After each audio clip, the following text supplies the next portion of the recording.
I'm trying to let everybody in. Just bear with me. Admit all. Just to hit the button, admit all, because here we all come. Here we all come. I got a feeling we're all coming after the AGLA webinar, so I'm trying to get us all in here. What consensus is forecasted, and when you look at the rate where we are right now, All right.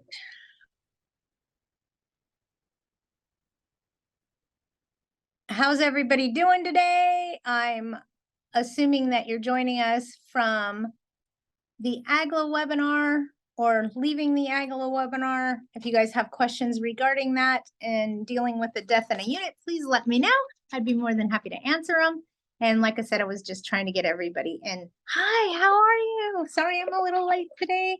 Did a webinar with AGLA on abandonment, surrender, and a death in a unit. So if you have questions about that, I'd be more than happy to help answer them, and we can go from there. So far, I haven't heard. Oh, we got more people coming in. More people coming in. All right. So we got everybody in here. We got some things going on. First and foremost, I have a feeling I am not going to be on here next Wednesday. So I want to talk to you guys about that, answer any questions you may have. It looks like I will most likely be playing golf at AGLA. So if you haven't signed up for that and it's something you want to do, you want to come hang out with me for the day and play golf and have a lot of fun, I would love that. That's on Wednesday, the 11th of October. If you guys are interested, you can sign up to play golf with Widget through AGLA. Okay.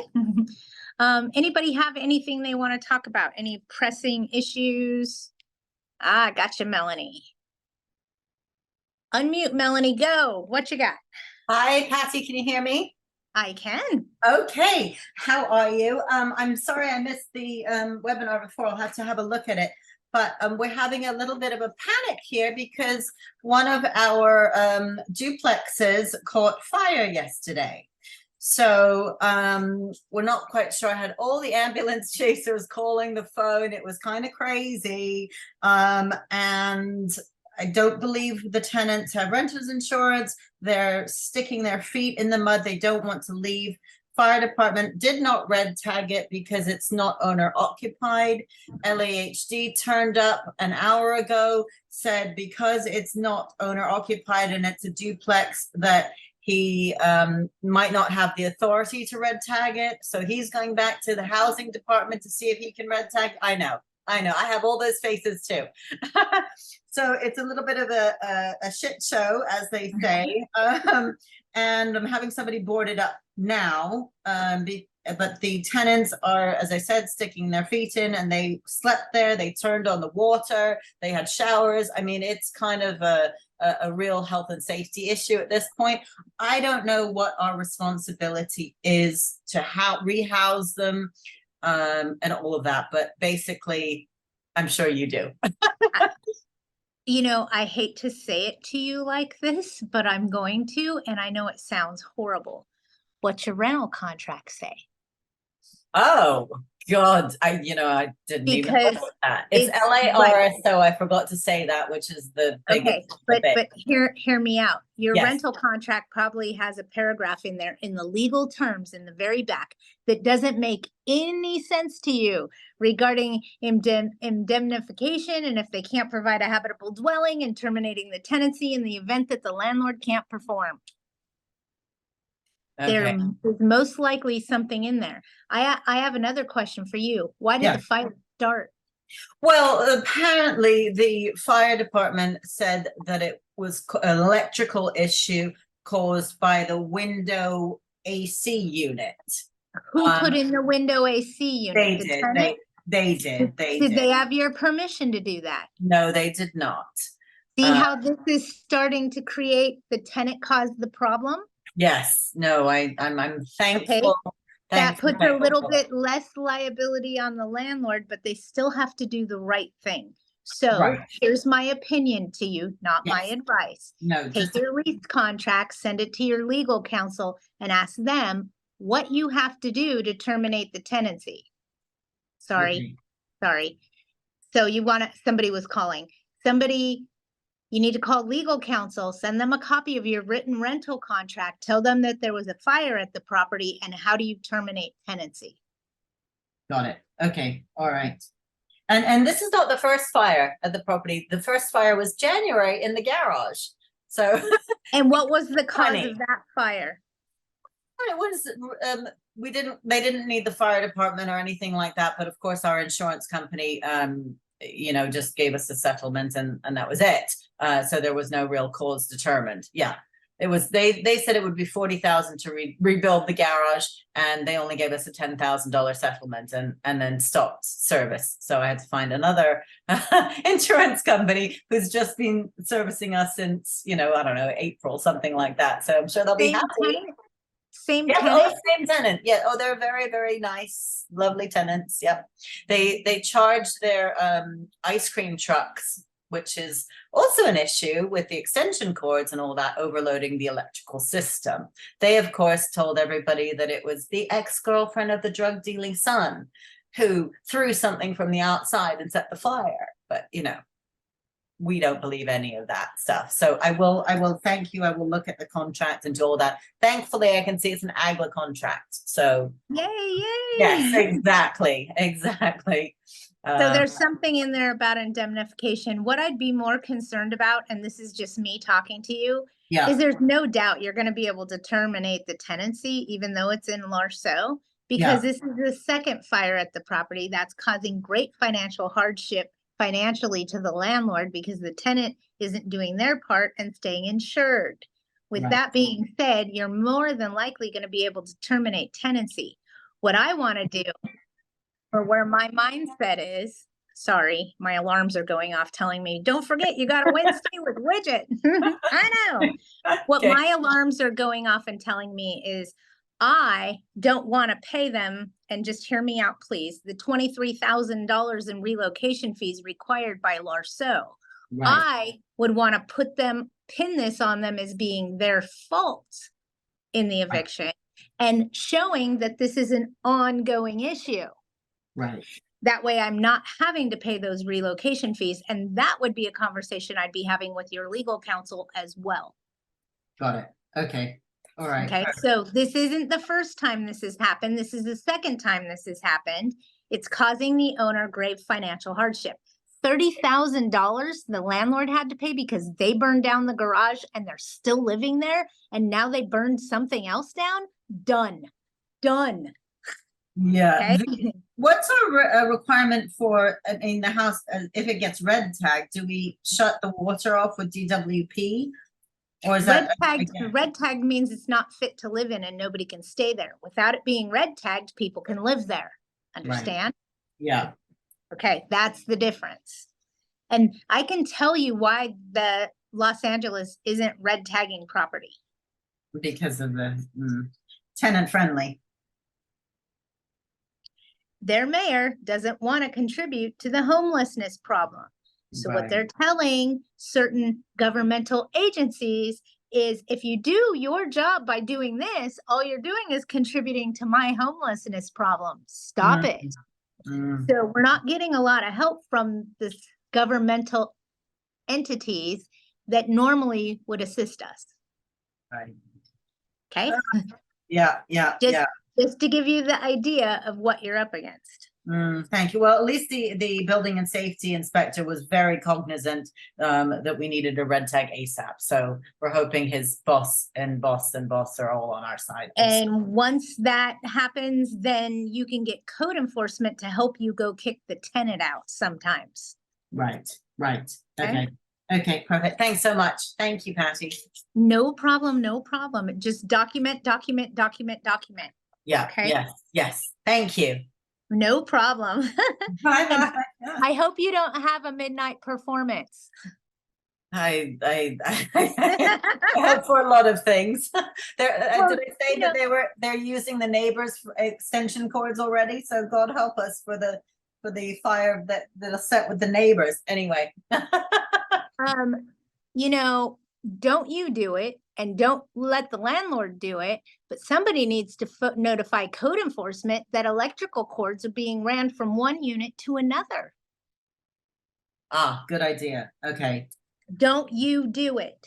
No, okay. Don't Well, let the landlord do it. Right, right, Retaliation in LA County is real. yeah, yeah. Oh, they haven't forgotten. We've already tried to evict them a few years ago, so they're very litigious, these people anyway. I So thank completely you. and totally understand. And if you get the Yeah. help that you need from the governmental agencies, it should make them out of there in a very rapid fashion. I mean, Yeah. from what I'm understanding, this fire was caused by them.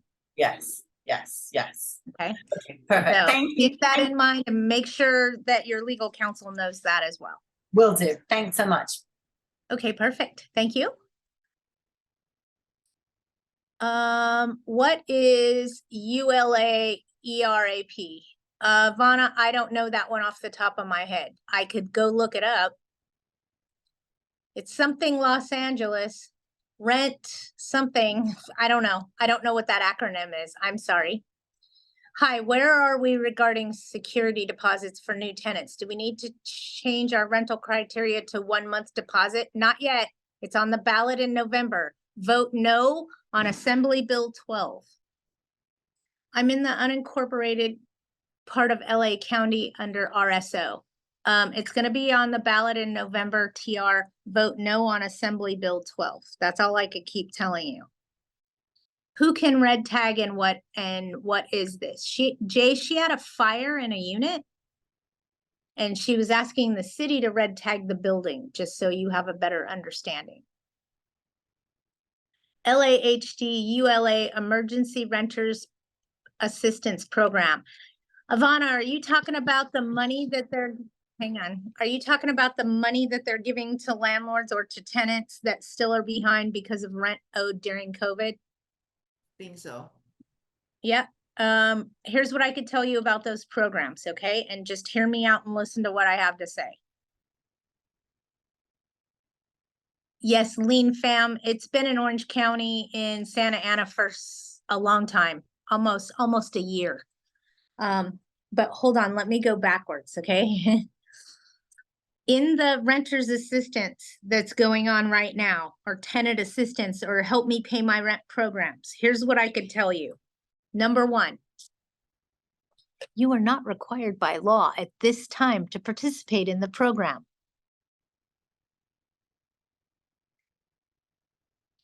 Number two, read the fine print before you sign anything, because a lot of those programs say that by accepting their money, you cannot evict them for the next 12 months or the next 6 months or whatever.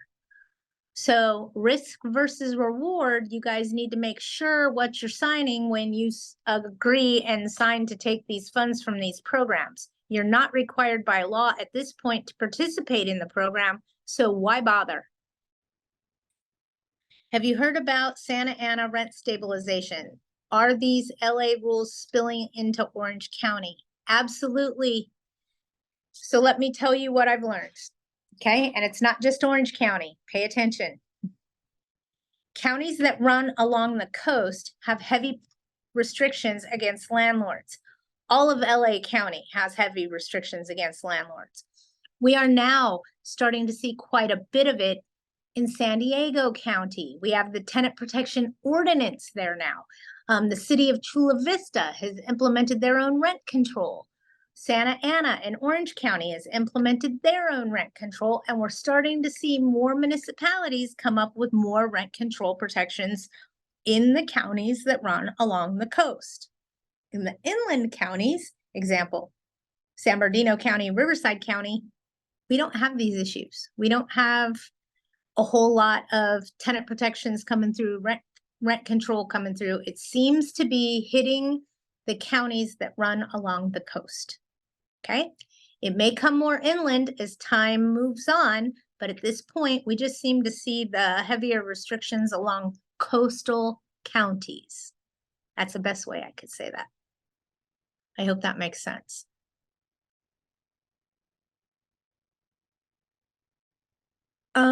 April.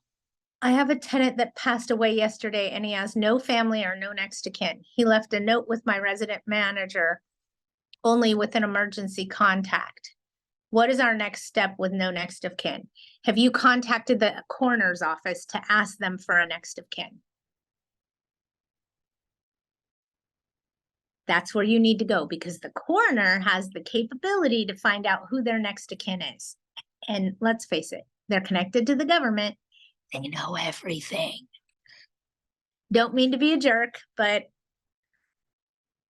they know everything, okay? They know who your relatives are that are living. They know who your tenants are that don't, okay? They know.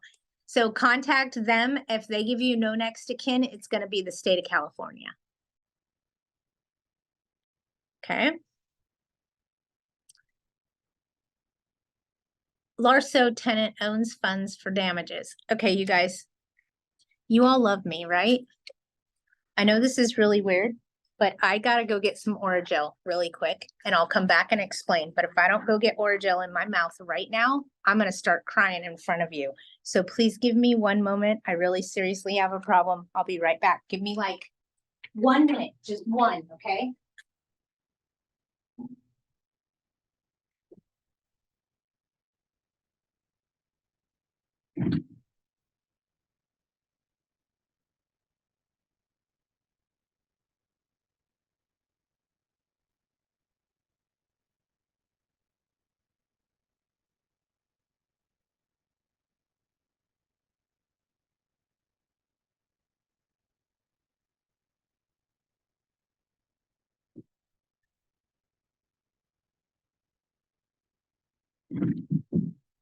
Ah, so much better. I'm back. Thank you. Oragel's my friend. So for those of you that don't know, I had oral surgery last Monday. And now I had teeth removed and there's pieces of bone from my jaw that have splintered out and are now coming up through my gums and they hurt really bad. So I'm sorry, but I needed to fix that real quick with my best friend this day is Orajel. Okay, sorry. A Larso tenant, and I'm on Arlene's question now, and thank you everybody for waiting for me. I appreciate you more than you know. Larso tenant owns funds for damage, forwarded funds to me that they received from their renter's insurance. They will pay the balance over the next 12 months. Is there a special form to use to keep accurate record? Do the tenants have to sign an agreement?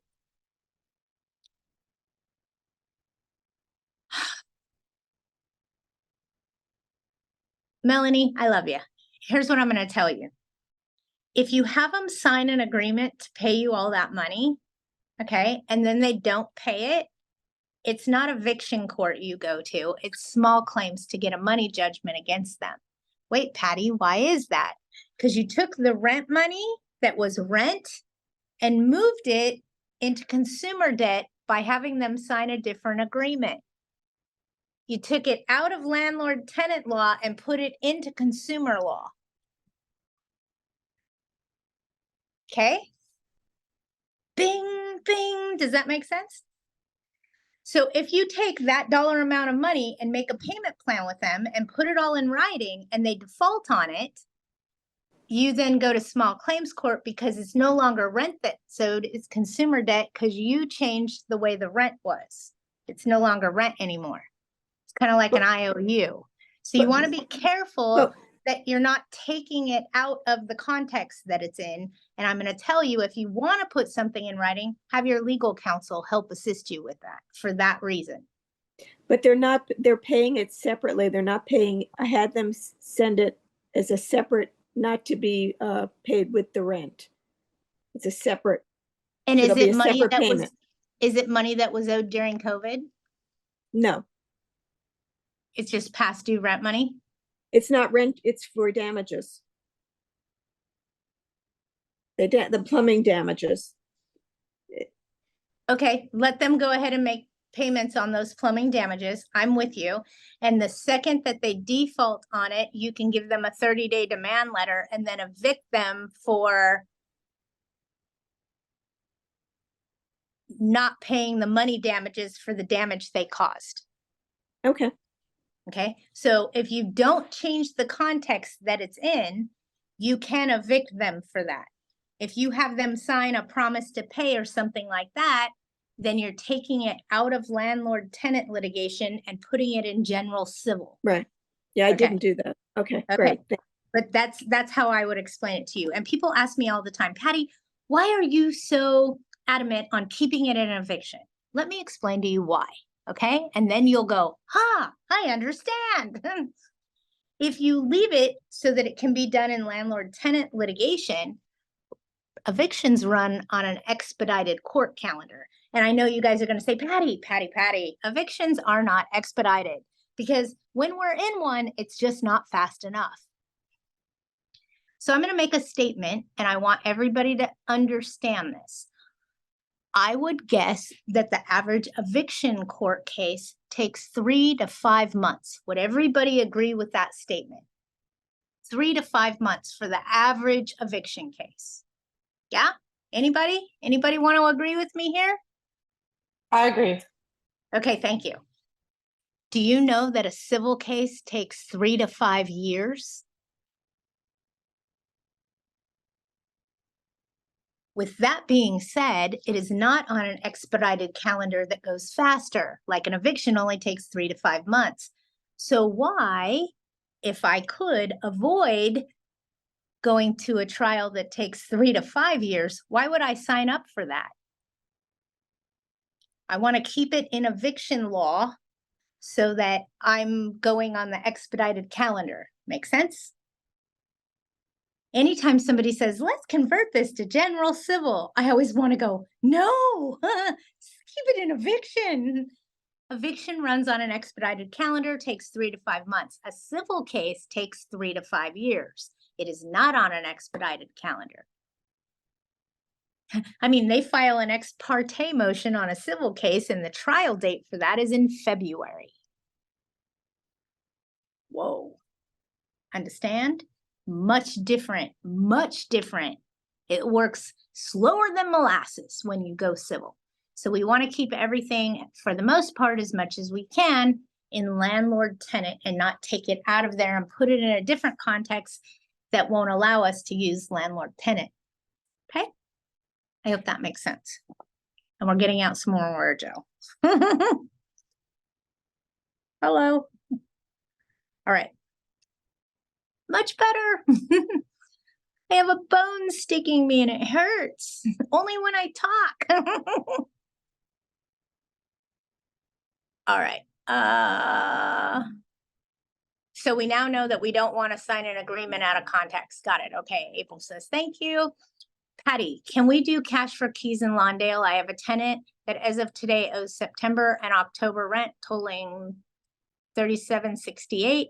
We've been trying to work it out with her, but it keeps getting worse, not better. When we last spoke with her in June, we recommend getting a roommate and perhaps a side gig, but nothing's changed.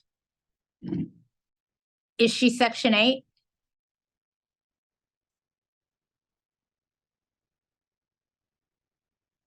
And Allie, help me remember, this is a Lawndale property. You're not subject to the DCBA. You're in an incorporated city. Is that statement correct?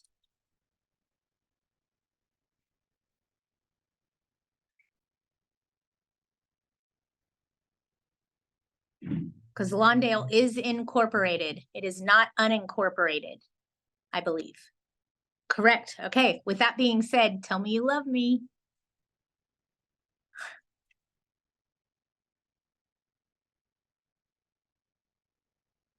Serve a 3-day notice to pay rent or quit. Send a copy of it to LAHD. If she doesn't pay you in 3 days, start the eviction.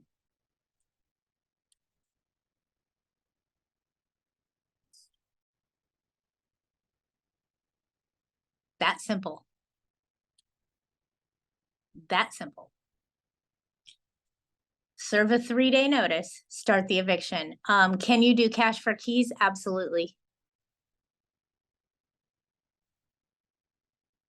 If they'll agree, because you're not governed by the DCBA, you're in an incorporated city. You're governed by the California Tenant Protection Act or AB 1482. You can Okay. do cash, you can do cash for keys. We can? Okay. Yeah, we've been working with her because she's a single mom, so I kind of appealed to that. I understand, but you know, it's just not working. I mean, Well, there's not much more we can do. let me say this, it works great until it doesn't. Okay. And then you need to do something. And the whole thing with cash for keys, because somebody's asking me, can you explain that, please? Is you're basically paying your tenant to get out. Right. In other words, you're avoiding the legal process, you're avoiding eviction, and you guys are coming to an agreement to pay them to get out. And Allie and I will do an example, okay? This tenant owes $3,700, Allie said. So I might go to this tenant and tell this tenant, as an example, I'll give you $3,000 and waive your past due amount if you're gone by the end of this month. So technically, I just offered her about $6,000. Okay. Right. And yes, it works like a relocation fee, but a relocation fee isn't required in this particular incident because we're trying to come to an agreement without doing anything and letting the tenant go. And under what she's required by law, a relocation fee would only be 1 month's rent. So by waiving the past due balance of 2 months' rent, she's exceeded that already. By offering to pay her also to help her on her way out the door, that also would be allowed. Other places it's not allowed, or you have to go through an entity, meaning LARSO. You can't do a cash for keys offer if the city requires you to pay, and I'm giving you an example, $23,490. You can't go to the tenant and say, I'll give you cash for keys and pay you 18 grand. It doesn't work that way. You can go to the tenant and tell them, I'll give you cash for keys and I'll give you 30 grand. You can give them more, but you can't give them less. Okay. So it kind of works like a relocation fee, but if you're dealing with relocation fees, you need to be very cautious that you're offering the proper amount, because if you're trying to offer less than, it's harassment. So you got to be careful. Okay. Got it. And it says, will there be a contract if the tenant says yes? That's up to you. And let me explain, okay? We used to put all cash for keys agreements in writing. Used to be a big thing. If they didn't get out when they said they were, we would use that as like they gave us a 30-day notice to vacate, and then we'd turn around and evict them for not getting out when they said they would. That's how we were using that, okay?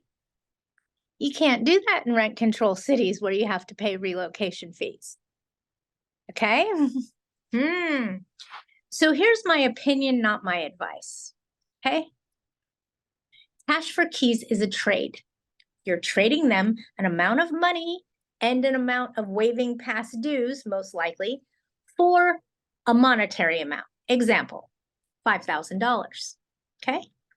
I'll be back on the 15th of the month, and if your unit is vacant and all of your stuff is gone, I will then give you a cashier's check for $5,000 or cash for $5,000 or whatever your agreement is. If you show up there at the property and they haven't moved anything, you don't have a deal. You're done here. Go away. It doesn't matter what you put in writing, okay? And if you're doing something that is less than what's required by the municipality, it could be considered harassment. Okay, so certain cities have certain rules and you have to follow those rules, like the just cause ordinance and things like that. You gotta follow those rules from those municipalities or you're gonna get sued. It's not a matter of if, it's a matter of when. So when you're doing cash for keys, here's my theory. It is a trade. It doesn't matter what you put in writing. You may be able to use it in court. You may not. It is a trade. So if you go there and they're not ready, you're not giving them any money, you don't have a deal, you need to go back and talk to your attorney, your property manager, whoever, and brainstorm on coming up with another plan of attack because that didn't work. Now, are you out any money? No, you're only out time, not both. Not time and money, the two most expensive things, just time, okay? If you give them money in advance, like they say, oh, you're going to give me 5,000, just give me 3,000 now so that I can use that to put a deposit down on this other place and then give me the 2,000 when I move out. Oh, no problem. You go there at the move out date and guess what? They ain't moving out. They ain't moving out and you already gave them $3,000. Patty, how do I get my $3,000 back? Remember General Civil?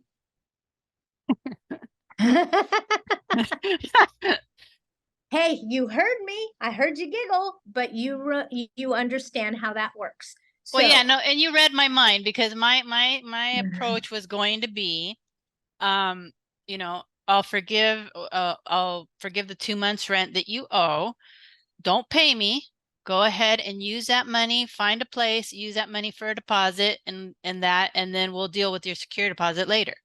When you give me the keys, I'll give you the security deposit. But for now, she's not giving me money because I'm letting her keep the money that she owes me so she can go, because I know she's going to need money to go find a place. I'm never when's going to the get rid of her. When's the drop dead date Of what? of her saving money to get out? Oh, she has to do it as quickly as possible. Go knocking and talking today. Yeah. But do you And- do you think I should like download a CAR agreement or no, just do it verbally? Just go verbal for now Mhm. until the Because- hits the fan. Because you're in a position to serve her a 3-day and start eviction. Yeah.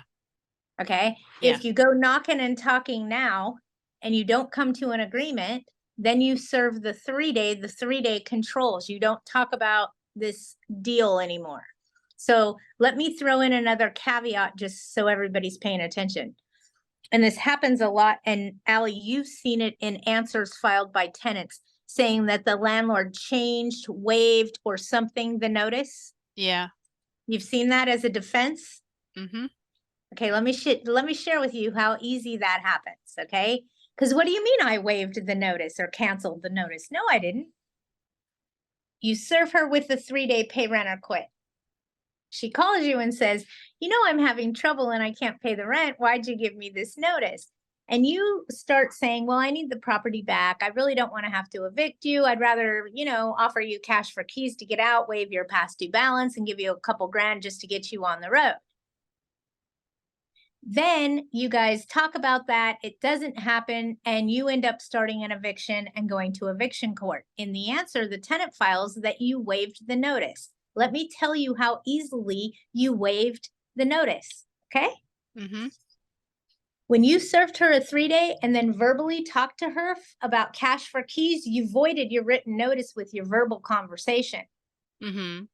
Now you're sitting in eviction court and your case is bad. Yep. You want to knock and talk, and if that doesn't work, serve the notice, start the case. Got it? Got it. You don't serve the notice as a scare tactic and then go knocking and talking, because then you have to serve another notice before you start the case. Mm-hmm. It's that easy on the waiver. So please make sure. Sorry, people are just blowing up my phone this morning. Sorry. They just keep calling me. I'm like, don't call me on Wednesday between 11 and 2. But no. Sorry. But yeah, that's how you combat that one. Got it. I hope Thank that you so makes much. sense. It Do did. it as a trade. Got it. Thank you so much. No worries, no worries. And make sure you guys aren't waiving your notices. And I hope that made sense to everybody because you guys always see that on a defense. The plaintiff waived the notice. And it's because what you guys do is you go serve the notice to scare them. And then you go talk to them. Like maybe we could make an agreement to move out. Maybe you could just go, I'll waive your past due if you leave. You just voided your written notice with that other offer. You got to reserve a written notice in order to proceed with an eviction and not have it be waived, voided, or canceled. Okay, I hope that makes sense to you guys. That's how easy that happens. All right, anybody have anything else? I see other, this is a great scenario. Thank you for sharing. Hey, what do I know, you know? Hey. And now you guys understand about changing from your written terms of your rental agreement and putting it in a promissory note or a promise to pay or something along that lines. You took it from landlord tenant and put it into a different type of law. So if you have a promise to pay letter, okay, and just hear me out loud. If you have a promise to pay letter and all the dates they're supposed to pay this money and they default on it, are you going to take that to eviction court? No. Understand? Okay. Is verbal talking a notice override? Absolutely. You can verbally waive a notice. Oh, I'm sorry that you got that 60-day notice in error. I'm rescinding it. Is that notice valid? Not anymore. I just rescinded it verbally, and that's all it takes. Your mouth will either set you free or hang you. Be careful. So, you know how you start an eviction and then the tenant sends you an email, they want to come to a settlement agreement? And you guys email those over to your attorney, and then your attorney initiates a settlement agreement. If your attorney is negotiating an agreement, it doesn't void the eviction or the notice. If you do it, it could. Okay, there's a certain process and procedure in the law that allows an attorney to negotiate a settlement conference. And if it doesn't work, then they continue on with the case. It doesn't void the notice, but it does if the landlord does it. So watch what you do and watch what you say. And stop using notices as tactics. It doesn't work that way anymore. The wheels of management have changed, and if you don't change with them, you will get ran over. Okay? That's the best way I could explain it. We used to serve a notice and go, oh, now I served them a 60-day. Now they're going to get pissed, and we want to play this by ear, and then I'll go talk to them and see if I can get them to move out or whatever. You serve the 60-day. You don't go knocking and talking. The 60-day controls. If you go knocking and talking, your talking controls. Okay? Okay. Hope that makes sense. Anybody have anything else, or I'm going to get off of here. My mouth hurts. I have these bones poking up through my jaw, and it's so bad, it even catches my cheek when I talk and stabs the inside of my cheek. It's horrible. Horrible.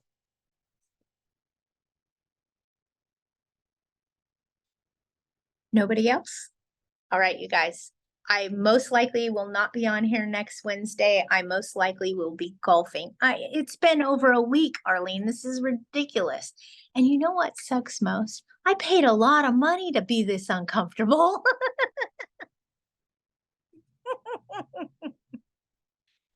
Thank you, everybody. I appreciate all of you. Have a great week. If there's anything else I can do, let me know. Okay. If you have problems, call Fast Evict. We're here to help you. All right, you guys. Thank you. Enjoy your day. I won't be here next week. I think I'm going to be golfing at Agla. Okay. I'll let you know. Bye, guys.